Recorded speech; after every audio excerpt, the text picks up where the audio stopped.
Olá, eu sou Paulo Silva Pinto e estou aqui com o deputado Marcelo Ramos, do PR do Amazonas.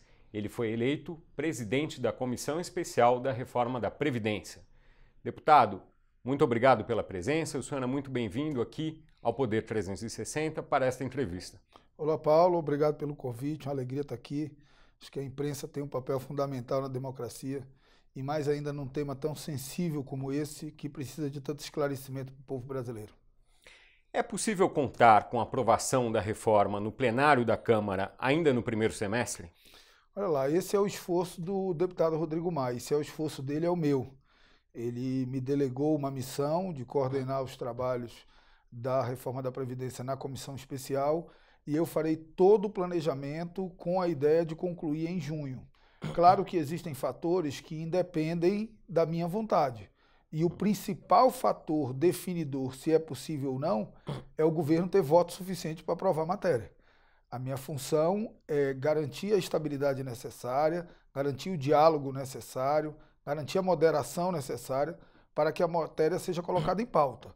A função de conseguir os votos para que ela seja aprovada é do governo, da liderança do governo, dos líderes dos partidos de centro, mas eu quero crer que se criar um ambiente como se criou na Comissão de Constituição e Justiça, na parte final dela, a gente consegue dar agilidade absoluta. A Comissão de Constituição e Justiça demorou 2 meses em tramitação, mas no dia que se constituiu maioria, aprovou em um dia. Então, se tiver uma maioria em torno da proposta, a gente consegue agilizar os trabalhos e fazer esse serviço ao Brasil, que é entregar uma reforma da Previdência que ajude no ajuste fiscal do nosso país, para que o nosso país possa voltar a crescer. O presidente Jair Bolsonaro tem mais ajudado ou mais atrapalhado na tramitação da reforma? Eu, inclusive, sugeri que, se não for para ele defender integralmente a proposta que ele encaminhou, que ele não fale sobre a reforma até o final, porque ninguém até agora desidratou tanto a reforma quanto ele mesmo. Ele já falou de idade mínima, ele já falou de BPC, ele já falou de rurais, ele já disse que a capitalização pode ficar para depois, e ontem ele deu uma declaração muito ruim, porque no mesmo dia em que o governo anuncia que a economia seria não de 1 trilhão, mas de 1 trilhão 240, ele diz que se contenta com 800 bilhões. Portanto, ele já autorizou o corte de 440 bilhões. Isso é muito ruim, porque cada concessão que o presidente faz, ele força o parlamento a fazer outra. O presidente tem que defender a proposta como ele encaminhou. Se não for para fazer isso, que ele nos ajude. Não fale sobre a proposta até que ela seja votada em plenário. Por que o presidente faz essas declarações na sua avaliação? Olha lá, eu digo que o presidente ele é uma figura em disputa. O Bolsonaro parlamentar não é o Bolsonaro candidato e presidente. Ele foi um parlamentar vinculado ao populismo, vinculado a medidas de irresponsabilidade fiscal e virou um candidato a presidente liberal. Todas as vezes que ele é confrontado sobre esses dois Bolsonaros, o parlamentar, que talvez seja o que ele é mesmo, e o candidato, ele tendeu ao populismo. A manifestação sobre a questão do aumento do diesel é um exemplo, e as manifestações dele sobre a reforma da Previdência são outro exemplo. Eu espero que prevaleça o Bolsonaro candidato, porque o Bolsonaro que mobilizou milhões de brasileiros foi o Bolsonaro liberal e não o Bolsonaro populista do tempo que ele teve como deputado federal no Congresso Nacional. Na CCJ, o senhor teve um papel chave ali naquele momento, que o senhor disse que foi o momento em que finalmente destravou. O que antes disso travou a reforma na CCJ? O que travou a reforma foi a ideia do governo de achar que é possível encaminhar um projeto para a Câmara dos Deputados e aprovar esse projeto sem nenhuma alteração na marra. Não é. E que bom que não é. Que bom, é saudável para a democracia que o Poder Executivo tenha que negociar com o Poder Legislativo. Às vezes as pessoas criticam isso, mas vamos ver o que aconteceu há pouco tempo nos Estados Unidos. Nos Estados Unidos há pouco tempo, e nos Estados Unidos a situação é mais grave, porque lá trava o orçamento, não pode pagar servidor. Então os Estados Unidos travou o orçamento porque republicanos e democratas não fizeram um acordo sobre o Muro do México. Na época do Obama, travou o orçamento porque democratas e republicanos não fizeram um acordo sobre a questão da saúde. Isso é bom, isso força o diálogo e força que saia uma proposta mediada. O que nós fizemos na CCJ, e talvez por isso eu seja hoje o presidente da comissão especial, porque eu apostei na moderação e no diálogo num ambiente que era de extremismo e de intransigência. O Brasil não precisa de extremismo e de intransigência, precisa de mediação e diálogo. Quando o governo entendeu isso, nós demos demonstrações concretas de que estávamos interessados em dialogar, construímos uma proposta que ampliou a base de apoio do governo e aprovamos num dia. O que os deputados querem é modificar as propostas ou eles querem outras coisas para além da proposta, cargos no governo, outras coisas? O que querem os deputados? Olha lá, eu posso dizer o que eu vejo. O que eu vejo é que os deputados têm compromisso com o país. É meu primeiro mandato de deputado federal e eu acho que com o tempo o povo brasileiro vai perceber isso, que há um profundo sentimento republicano, um profundo sentimento de responsabilidade com o futuro do país nessa legislatura. Profundo. Ela está contaminada por esse bom sentimento e o tempo vai cuidar de mostrar isso para o Brasil. O que os deputados querem é serem respeitados como um poder independente, como um poder que tem condições de colaborar com o Executivo. Participar ou não do Executivo é outra questão. Isso é republicano em qualquer lugar do mundo. Na Suécia, quem apoia no parlamento governa junto. Na Dinamarca, quem apoia no parlamento governa junto. Mas é um país parlamentarista. Na Inglaterra, quem apoia no parlamento... Mas nós somos quase que semi-parlamentaristas. Tanto que inventamos um modelo, acho que definido pelo Sérgio Abranches, de presidencialismo de coalizão. Né? Então nós somos um modelo híbrido, que Mas precisa muito do parlamento. Mas é bom o presidencialismo de coalizão, porque o Bolsonaro não gosta do presidencialismo de coalizão. Ele é bom se ele for pautado em relações republicanas. O problema não é ter cargo. O problema é usar o cargo para fazer corrupção. Combate a corrupção, não combate o modelo. Então eu vejo o parlamento contaminado de bons propósitos, de desejo de ajudar o Brasil. Pela relação com o governo, ninguém aprovaria nada na CCJ. Nós não aprovamos pelo governo. O governo não ganhou aquela votação. Quem ganhou aquela votação foi o Brasil, porque nós votamos pelo Brasil e vamos agir pensando no nosso país. Quem me conhece, quem já conversou comigo, você já conversou comigo, sabe que eu não nutro simpatia por esse governo e muito menos pela forma do presidente governar. Mas a minha antipatia por ele é infinitamente menor do que a minha responsabilidade com o país. Ah, mas se aprovar a reforma ele vai ficar forte. Que fique, porque ele ficar forte é algo natural da política. Agora, 13 milhões de brasileiros desempregados passarem até a perspectiva de ter um trabalho, milhares de empreendedores que estão com seus negócios paralisados, voltarem a ter perspectiva de voltar a crescer, isso marca a história de qualquer homem público que participe desse processo. Isso é muito maior do que qualquer simpatia ou antipatia pelo presidente da hora. O presidente Bolsonaro passará, o Brasil ficará no bem-estar da nossa gente num futuro próximo.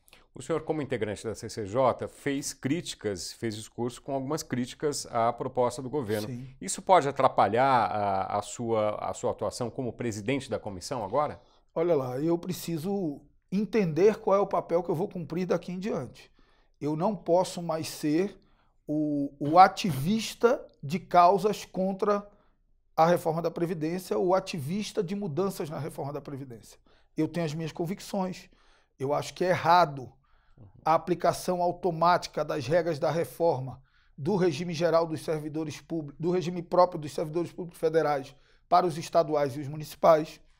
Eu vejo que não tem como pedir que um idoso ou um deficiente de baixa renda dê parcela de contribuição com ajuste fiscal. E a reforma é essencialmente ajuste fiscal. Eu não gosto de enganar as pessoas, eu não gosto de enganar o povo.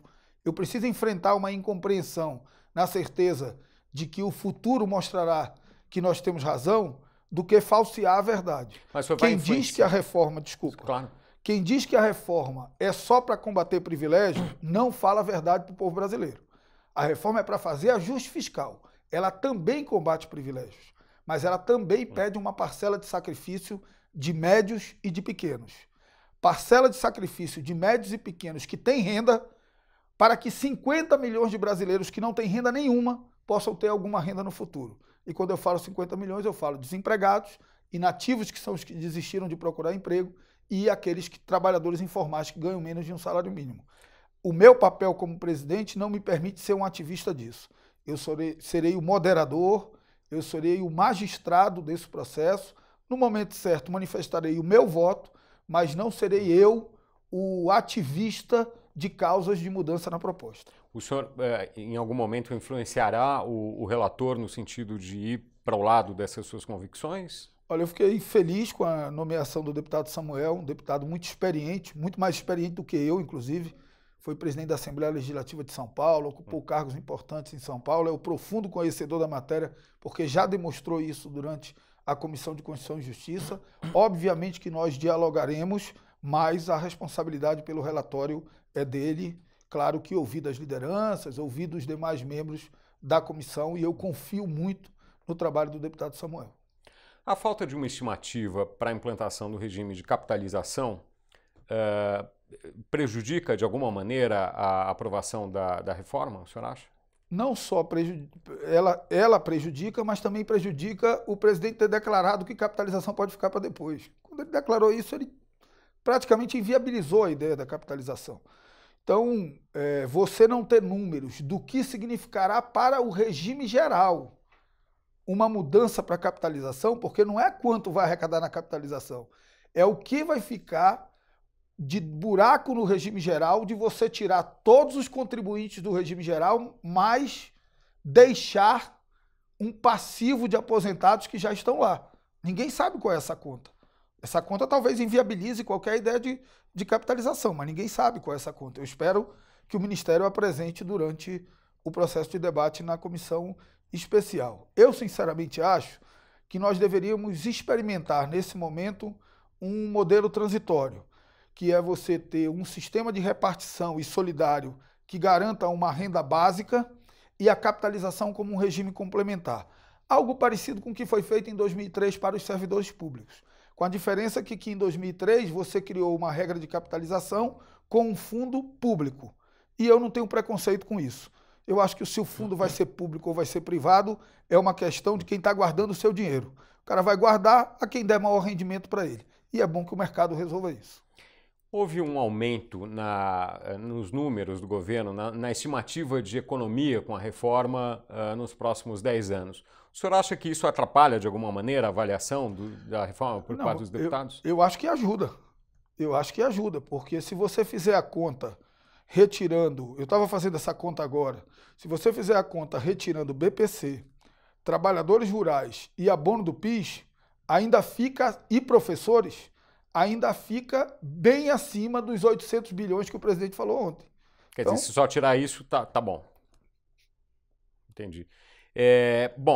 BPC e aposentadoria rural, o senhor acha que já é dado que eles vão ser eliminados da reforma? Eu acho difícil, olha lá. Difícil manter. BPC e aposentadoria rural, a maioria dos partidos, ou os partidos que simbolizam a esmagadora maioria dos membros da Câmara, assinaram que não votam.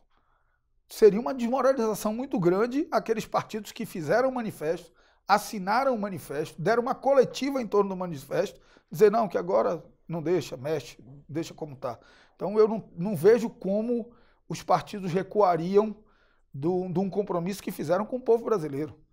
Então, e eu acho, e aí a minha convicção pessoal, de que não dá para pedir sacrifício para ajuste fiscal de idoso e deficiente de baixa renda e nem de trabalhador rural. A gente tem outros caminhos para compensar se porventura esses dois itens forem retirados.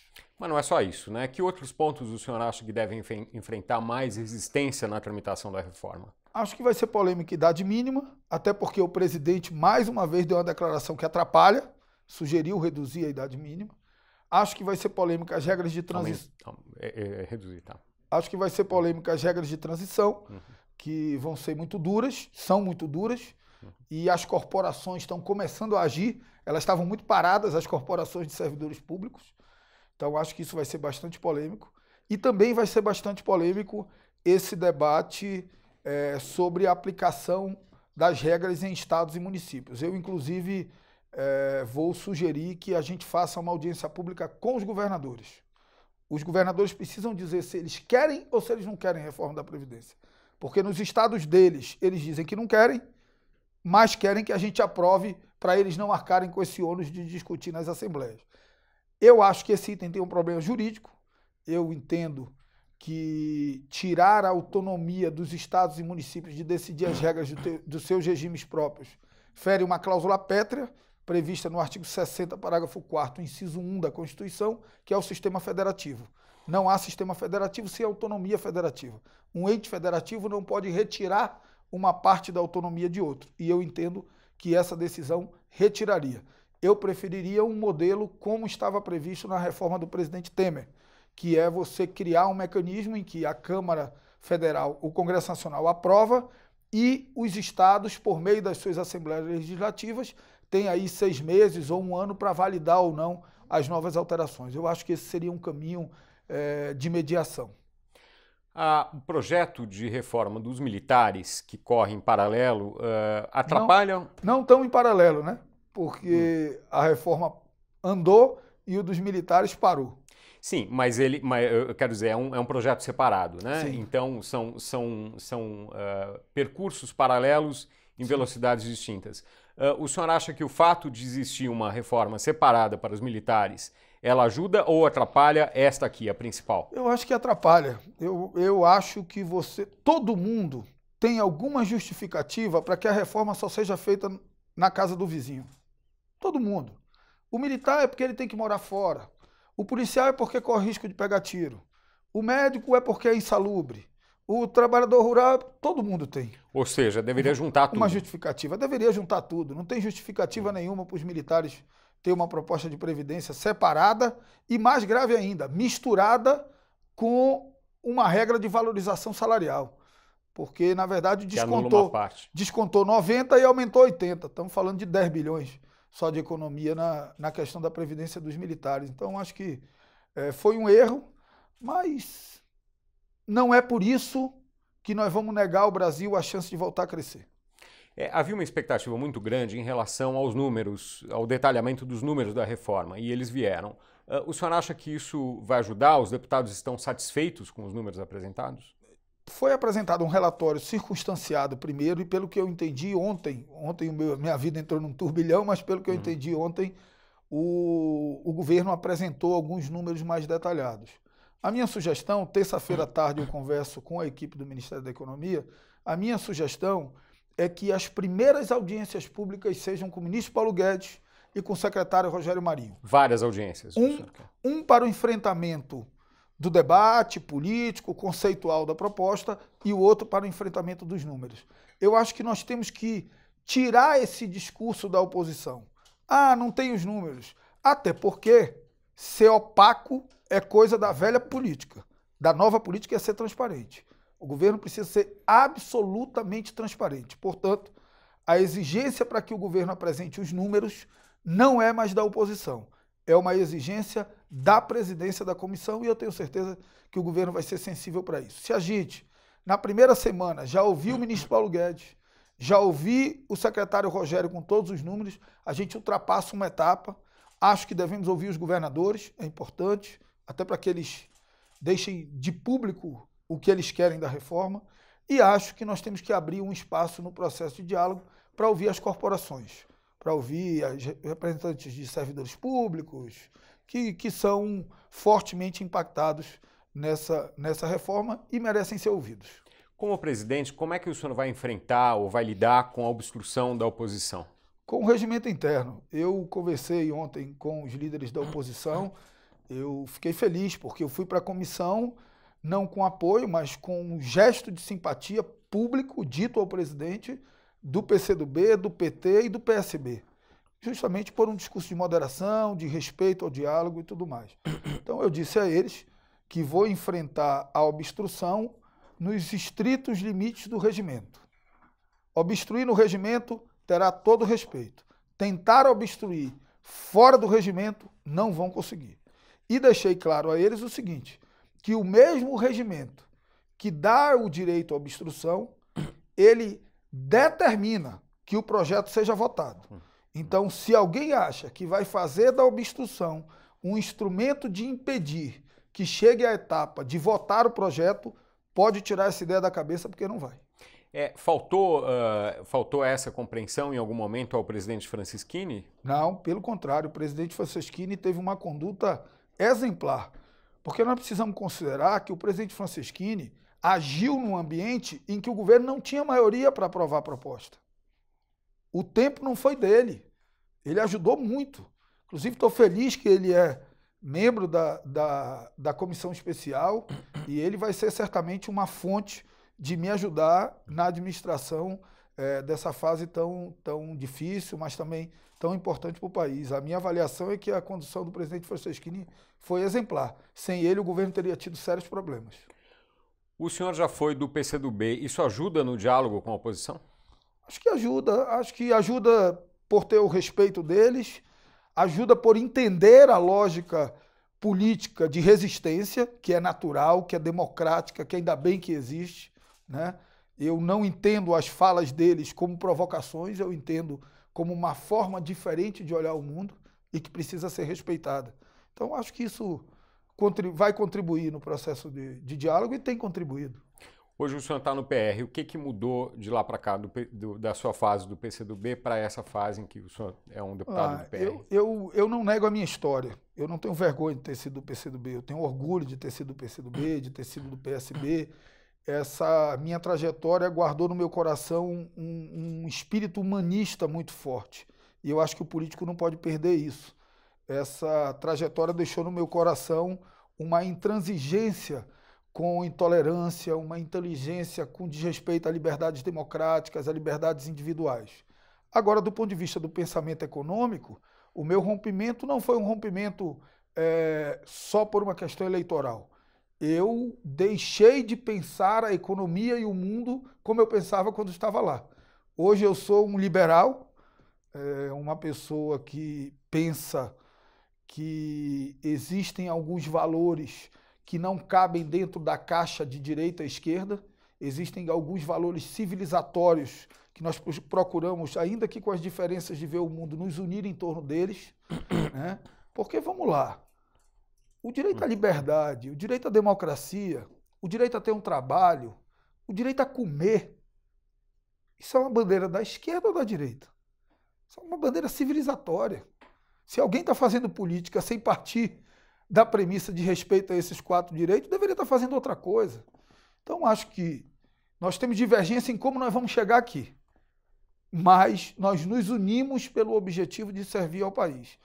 E por isso eu mudei minha forma de pensar, de enxergar o mundo, tenho plena consciência de que o Estado tem que ser o mínimo possível, de que o Estado tem que apenas criar um ambiente de negócios para que a atividade privada possa prosperar, de que o Estado não produz riqueza, quem produz riqueza é a atividade privada e o orçamento do Estado é um subproduto da atividade privada, e a absoluta convicção de que, como a gente em casa não pode gastar mais do que a gente recebe no final do mês, senão isso dá problema, o Estado também não pode gastar mais do que arrecada, por melhor que seja o propósito, o Estado não pode gastar mais do que arrecada, que a conta vai vir lá na frente. Não concordo com demagogia com tarifa pública, fizeram demagogia com o preço da gasolina, deu no que deu, fizeram demagogia com o preço da energia, deu no que deu, é a regra do mercado que tem que definir isso, não tem jeito, e o Estado precisa ter suas contas equilibradas, porque quem gasta mais do que arrecada, uma hora vai entrar em colapso. Muitos liberais econômicos criticam regimes como o da Zona Franca de Manaus, Sim. Do qual o senhor é e outros defendem. Pois é, mas aí, na essência do liberalismo econômico, não cabem regimes diferenciados como esse. Como é que o senhor vê essa contradição ou essa diferença? Olha, eu acho que os liberais brasileiros, às vezes, eles negam o liberalismo em vários itens. Porque, vamos lá, um país de dimensões continentais como o nosso, ele não pode prescindir de políticas de desenvolvimento regional, sob o risco de você ter uma ilha de prosperidade cercada de um mar de injustiça, miséria, fome e violência. Isso não interessa para lugar nenhum do mundo. O mundo inteiro adotou políticas de incentivo fiscal para promover desenvolvimento regional. Os Estados Unidos fez isso para desenvolver o Sul. Todo mundo fez isso. Tem agora um texto, um estudo muito consistente do Larry Sanders, ex-secretário do Tesouro americano no governo do Clinton, doutor de Harvard, e nesse estudo ele defende a tese de que incentivo a políticas de geração de emprego vinculado a locais que não teriam empregos por força natural ou geográfica tendem a responder muito mais rápido do que incentivo nas áreas já adensadas do ponto de vista da geração de emprego. Então, as políticas de desenvolvimento regional são necessárias. Os resultados da Zona Franca de Manaus, em 2 itens, publicados pela Fundação Getúlio Vargas e não por mim, eles são muito consistentes. A Zona Franca de Manaus tem uma média de valor adicionado na indústria de transformação maior do que a média do Brasil. Portanto, não dá para dizer que lá tem montagem. E a Zona Franca de Manaus tem um regulador fiscal de 1,1.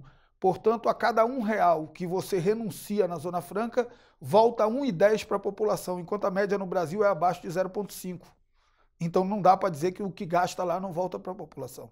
Além do mais, o estado do Amazonas é dos poucos estados do Brasil com previdência superavitária, salário de servidor público em dia e equilibrado do ponto de vista fiscal. Dizer que um modelo desse não deu certo é querer negar a realidade. Claro que nós precisamos nos reinventar, construir alternativas mais identificadas com a nossa vocação natural, mas esse processo ele é lento e a estabilidade do modelo Zona Franca é essencial para esse processo. Conversei muito com o ministro Paulo Guedes sobre isso na nossa reunião da bancada. Disse a ele que eu entendo que os pilares do pensamento dele são combate a subsídios e abertura comercial. Mas que, como economista, professor universitário e agente do mercado financeiro, ele pode dizer isso sem problema. Como ministro da Economia, ele não pode, porque ele gera uma instabilidade em quem está instalado na Zona Franca de Manaus, quando ele deu aquela declaração. E ele mesmo reconheceu isso, que ele poderia até pensar aquilo, mas como ministro da Economia ele não poderia dizer naquele ambiente, antes de construir uma transição junto com o povo do Amazonas.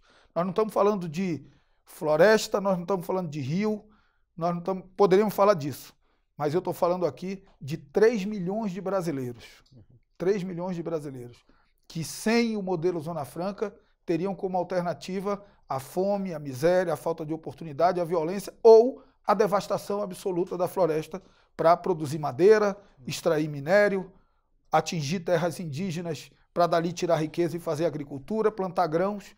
O Brasil não precisa disso. Deputado, muito obrigado por essa entrevista que chega ao fim. Esperamos tê-lo novamente aqui em outra oportunidade. Uma alegria estar aqui. Quero dizer ao povo brasileiro que tenho muita convicção de que nós precisamos de uma reforma da Previdência, tranquilizar o povo brasileiro, os investidores, o mercado, aquelas pessoas que estão sem trabalho, de que nós vamos fazer uma reforma que vai ajudar o Brasil a voltar a ter um caminho de prosperidade e dizer pessoalmente que para mim é um motivo de muita alegria. Eu sou de um estado distante, eu sou de um estado, do ponto de vista geopolítico, menos importante, vamos dizer assim, no cenário nacional. Sou de um estado que só tem 8 deputados federais, sou um deputado de primeiro mandato e ser o depositário da confiança dos líderes partidários dentro do Congresso Nacional, da Câmara dos Deputados e ter a chance de ter nas minhas mãos a condução de um processo tão importante para a vida do país é algo que me enche de alegria, de orgulho, de desejo de fazer o bem, de desejo de servir. O povo do Amazonas está muito orgulhoso dessa posição e eu estou muito grato ao povo do Amazonas porque eu só estou aqui porque eles me deram a oportunidade de representá-los. Muito obrigado. Obrigado.